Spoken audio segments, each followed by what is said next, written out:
नमस्कार दोस्तों, हमारे YouTube चैनल में आपका स्वागत है। मणिपुर हिंसा के बारे में बताने जा रहे हैं। 16 महीने से ज़्यादा हो गया, मणिपुर हिंसा अभी तक थमने का नाम ही नहीं ले रहा है। मणिपुर भारत के पूर्वोत्तर में स्थित एक राज्य है। इसकी राजधानी इम्फाल है। मणिपुर के पड़ोसी राज्य उत्तर में नागालैंड और दक्षिण में मिजोरम, पश्चिम में असम और पूर्व में इसकी सीमा म्यांमार से लगती है। हम आपको बता दें कि मणिपुर में 3 मई 2023 को दंगा भड़क उठता है, जो कि अभी तक पूरी तरह से शांत नहीं हुआ है। उत्तर पूर्वी की इस पहाड़ी राज्य में 3 मई को ट्राइबल सॉलिडरिटी मार्च निकाला गया। मैतेई समुदाय को अनुसूचित जनजाति में शामिल किए जाने की मांग को लेकर राज्य के 10 जिलों में यह मार्च निकाला गया। राज्य भर हिंसा से करीब 150 लोगों की मौत हो जाती है और हजारों लोग बेघर हो जाते हैं। आइए हम आपको बता दें कि मणिपुर हिंसा का मुख्य कारण मैतेई समुदाय और कुकी समुदाय के बीच विवाद का जड़ माना जाता है। मणिपुर उच्च न्यायालय ने 19 अप्रैल को एक आदेश जारी किया, जिसमें राज्य में बहुसंख्यक मैतेई को अनुसूचित जनजाति देने की 10 साल पुरानी सिफारिश को लागू करने की बात कही गई थी। इस आदेश के बाद राज्य भर में मैतेई समुदाय और कुकी समुदाय के बीच विवाद शुरू हो गया और धीरे धीरे हिंसा का रूप लेने लगा। इम्फाल घाटी में रहने वाले मैतेई और पहाड़ी इलाकों में रहने वाले कुकी समुदाय के बीच यह हिंसा की शुरुआत पहचान को लेकर हुई थी। आपको हम बता दें कि राज्य के सबसे बड़े जनजाति समुदाय कुकी और मैतेई समुदाय लोगों के बीच अप्रैल महीने के अंत में ही लगातार खबरें आने लगी थीं। कुकी समुदाय के द्वारा हाई कोर्ट के इस फैसले का विरोध किया गया, जिसके बाद मैतेई समुदाय के लोगों ने भी कुकी समुदाय के लोगों का विरोध पलटवार किया।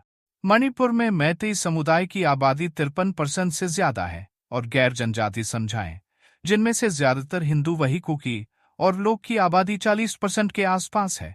राज्य भर में इतनी बड़ी आबादी होने के बावजूद मैतेई समुदाय सिर्फ घाटी में बस सकते हैं। मणिपुर में 90% से ज्यादा पहाड़ी इलाका है, 10% घाटी है। पहाड़ी इलाकों पर लोग नागा और कुकी समुदाय का तो वही घाटी क्षेत्र में मैतेई समुदाय का दबदबा है। मणिपुर में जो हिंसा हो रही है, भारत को पूरी तरह से झकझोर दिया है। आखिरकार भारत का मणिपुर जल रहा है। दोस्तों, हम आपको बताने पहले बहुत पुरानी बात है, 24 मई 2022 की बात है। मार्टी हाउकिप की गिरफ्तारी होने के समय चूड़चंद्रपुर से सामाजिक कार्यकर्ता थे। सामाजिक कार्यकर्ता होने के कारण लोगों ने सबसे ज्यादा बवाल किया। अब बात है देथाओ। देथाओकिप में मैतेई समुदाय के पहाड़ है। एमटी कोब्रू और एमटी थांगजिंग का जिक्र किया, जोर देकर कहा कि ये दोनों पहाड़ मैतेई समुदाय आस्था का प्रतीक है। ऐसे में अधिकारों की लड़ाई शुरू हो गई। देखते ही देखते मार्क टी हाउकिप की गिरफ्तारी हो गई। गिरफ्तारी होने के बाद मामला आग की तरह भड़क उठा चूड़चंद्रपुर में बड़े स्तर पर। इसका विरोध होने लगा। उस समय मणिपुर के सीएम बीरेन सिंह थे, भारतीय जनता पार्टी के हैं। बीरेन सिंह कहा कि मार्क द हाउकिप को म्यांमार का बता दिया था। ऐसी बातों को लेकर आपत्ति दर्ज करवाई गई थी।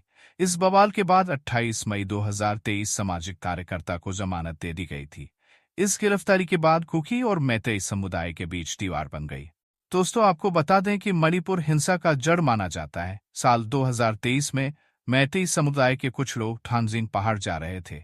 उन्हें कुकी समुदाय के लोगों ने मैतेई समुदाय जाने से मना कर दिया। उस समय भारतीय जनता युवा मोर्चा के कार्यकर्ताओं में विवाद करना पड़ा, तब जाकर मैतेई समुदाय के लोगों को जाने को मिलता है। लेकिन इस घटना के बाद मणिपुर को नया हिंसा संकेत दिया। पिछले साल ही वीरेन सिंह सरकार ने नोटिस जारी कर दिया था। दोस्तों, हम आपको बता दें कि चूड़चंद्रपुर और नानिया क्षेत्र में 38 गांव आते हैं। वह पूरी तरह से अवैध है, जंगल वाले इलाके बना दिए गए थे। लेकिन जिस समय यह नोटिस जारी हुई तो कुकी समुदाय के लोग भड़क जाते हैं। कुकी समुदाय के लोगों ने कहा कि हमारे बिना बातचीत कैसे ये फैसला ले लिया गया। अब पिछले साल तो सिर्फ नोटिस आया था। इस साल मार्च में कुकी समुदाय के लोगों ने अवैध घरों को गिराना शुरू कर दिया। सरकार के इस प्रयास ने राज्य में हिंसा का कारण बना दिया। इसके अलावा 3 साल पहले मैतेई लीपन और अमरबाई तेगोर के नाम से 2 संगठन बने। दोनों ही मैतेई समुदाय से जुड़े हुए थे, लेकिन दूसरे वाले ने हिंसा का रास्ता चुना और उस पर आरोप लग रहे थे कि कुकी समुदाय उसकी तरफ से वार कर रहे हैं। इतने सारे संकेत मिलने के बावजूद भी राज्य सरकार इन बातों को दरकिनार कर दिया, नहीं तो मणिपुर में हिंसा नहीं होती। दोस्तों, 16 से ज्यादा समय बीत चुका है। मणिपुर हिंसा रुकने का नाम ही नहीं ले रहा है। मणिपुर उच्च न्यायालय ने पिछले साल के निर्देश के बाद स्थिति और बिगड़ गई, जिसमें मैतेई समुदाय को अनुसूचित जनजाति का दर्जा देने की सिफारिश किया गया था। आदिवासी कुकी समाज ने विरोध किया। मैतेई के लिए एसटी दर्जा देने के लिए अदालत के आदेश ने कुकी समुदाय के लोगों को भड़का दिया। मई 2023 में मणिपुर के आदिवासी छात्र संघ द्वारा आयोजित अखिल आदिवासी एकजुटता मार्च के दौरान इसके बाद राज्य भर में जातीय हिंसा शुरू हो गई। गैर मैतेई समुदाय का लंबे समय से आरोप था कि सरकारी नौकरी और दूसरे विभागों से वंचित रखा जा रहा है। मई साल 2023 में मणिपुर में राज्य सरकार ने आरक्षित वन क्षेत्र और बस्तियों से अवैध प्रवासियों को हटाने के लिए प्रयास किया गया। अधिकारियों ने कहा कि म्यांमार से अवैध प्रवासी 1970 के दशक से मणिपुर में बसे हैं। जनजाति समूहों ने कहा कि अवैध अप्रवास के एक बहाना है, जिसके तहत मैतेई आबादी जनजाति आबादी को उनकी जमीन और घरों से भागना चाहती है। फरवरी साल 2023 में भाजपा राज्य सरकार ने चूड़ा, चांदपुर, कांगपोकपी और टेगनौर जिलों में वनवासियों के ऊपर हमला बोल दिया गया। अभियान शुरू किया गया। इस कदम पर आदिवासी समुदाय के लोगों ने विरोध किया। मार्च में मणिपुर कैबिनेट ने कुकी नेशनल आर्मी और जोमी रिवोल्यूशनरी आर्मी सहित 3 कुकी उग्रवादी समूहों के साथ सस्पेंशन समझौते से हटने का फैसला किया। हालांकि केंद्र सरकार ने इस तरह की वापसी का समर्थन नहीं किया। मणिपुर में संगठनों ने पहाड़ी क्षेत्रों में दिन प्रतिदिन जनसंख्या बढ़ रही है शिकायत करते हुए 1951 के आधार पर वर्ष मानकर राष्ट्रीय नागरिक रजिस्टर एनआरसी बनाने के लिए दबाव बनाने के लिए नई दिल्ली में इसका विरोध प्रदर्शन किया गया। पहली हिंसा तब भड़की जब कांगपोकपी जिले में एक मारपीट में 5 लोग घायल हो गए, जहां पर आदिवासी लोगों की जमीन को कब्जा करने के खिलाफ रैली का आयोजन किया गया। जबकि राज्य सरकार वन संसाधनों को रक्षा के लिए और पोर्ता की खेती को खत्म करने के लिए कई कदम उठाए गए, पर समझौता किसी ने नहीं किया। अप्रैल को इम्फाल के आदिवासी कॉलोनी इलाके में 3 चर्चों को सरकारी भूमि अवैध निर्माण होने के कारण उनके घर तोड़ दिए गए। 20 अप्रैल साल 2023 की बात है। मणिपुर उच्च न्यायालय को एक न्यायाधीश ने राज्य सरकार को अनुसूचित जनजाति का मतलब एसटी में सूची शामिल करने के लिए मैतेई समुदाय के लोगों कहने पर आदेश दिया गया था। कुकियों को डर था कि एसटी दर्जे से मैतेई लोगों को पहाड़ी इलाकों में रहने और जमीन खरीदने, मकान बनाने के लिए इजाजत मिल जाएगी। आदिवासी लोगों ने राज्य सरकार की कार्रवाई का विरोध प्रदर्शन किया। 28 अप्रैल को मणिपुर में पूरा बंद करने का आदेश दिया। उस समय मणिपुर के मुख्यमंत्री एन वीरेंद्र सिंह को एक ओपन एयर जिम उद्घाटन के लिए चूड़ा चांदपुर का दौरा करना पड़ा। यात्रा से एक दिन पहले जिम में आग लगा दी गई और तोड़फोड़ कर दी गई। 28 अप्रैल को चूड़ा चांदपुर में धारा 144 लगा दी जाती है और 5 दिनों तक उसे क्षेत्र में इंटरनेट सेवा बंद कर दी जाती है। प्रदर्शनकारियों और पुलिस से मारपीट शुरू हो गई। भीड़ को काबू पाने के लिए पुलिस ने आंसू के गोले छोड़ने पड़े। राज्य में हिंसा बढ़ गई। बाद में मुख्यमंत्री एन वीरेंद्र सिंह, जो स्वयं मैतेई समुदाय से आते हैं, ने ट्विटर और टीवी चैनलों पर कुकियों को निशाना साधते हुए कहा कि जिससे कुकी समुदाय के बीच और मामला गंभीर होता गया। 19 जून को हथियार रखने वाले कुकी समुदाय के लोगों को आतंकवादी घोषित कर दिया गया। राज्य सरकार ने कहा कि उन्हें परिणाम भुगतना पड़ेगा, जबकि सशस्त्र मैतेइयों से कुछ भी अवैध न करने की अपील की गई। 29 जून को मैतेई समुदाय के लोगों ने कुकियों को आतंकवादी बनाकर उन्हें निशाना बनाया गया। बाद में ट्विटर के माध्यम से राज्य सरकार ने कुकियों को म्यांमारी बताया और कुकियों को चीन का हाथ होने का आरोप भी लगाया गया। मैतेई और कुकी लोगों के बीच काफी समय से चला रहा है। 3 मई की बात है। गैर आदिवासी वाले इलाकों में ज्यादातर कुकी आदिवासी आबादी वाले लोग रहते हैं।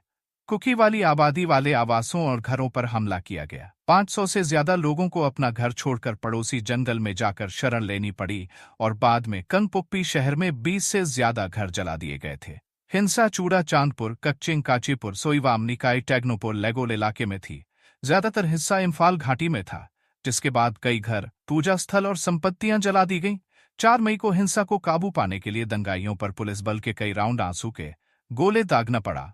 कुकी विधायक वुंश जागिनवार्टे, जो चूड़ा चांदपुर के आदिवासी मुख्यालय के प्रतिनिधि हैं, पर दंगों के दौरान उस समय हमला किया गया जब वह सचिवालय से लौट रहे थे। 5 मई को उनकी हालत गंभीर हो गई, जबकि साथ रहने वाले आदमी की मौत हो जाती है। हिंसा के दौरान लगभग 1700 घर और कई वाहन जला दिए गए। 8 जिलों में कर्फ्यू लगा दिया गया, जिसमें गैर आदिवासी इम्फाल, पश्चिम कच्चिंग, थौवाल, जिरीबाम और विष्णुपुर जिले, साथ ही आदिवासी बहुरचूड़ा, चांदपुर, कंगकोपकी और टेगनाउपल जिले शामिल हैं। मणिपुर सरकार ने 4 मई को आदेश जारी कर दिया। 3 मई के अंत में असम राइफल्स और भारतीय सेना की 55 टुकड़ियों को इस क्षेत्र में तैनात कर दिया। 4 मई को 9,000 से अधिक लोगों को सुरक्षित स्थानों पर भेज दिया गया।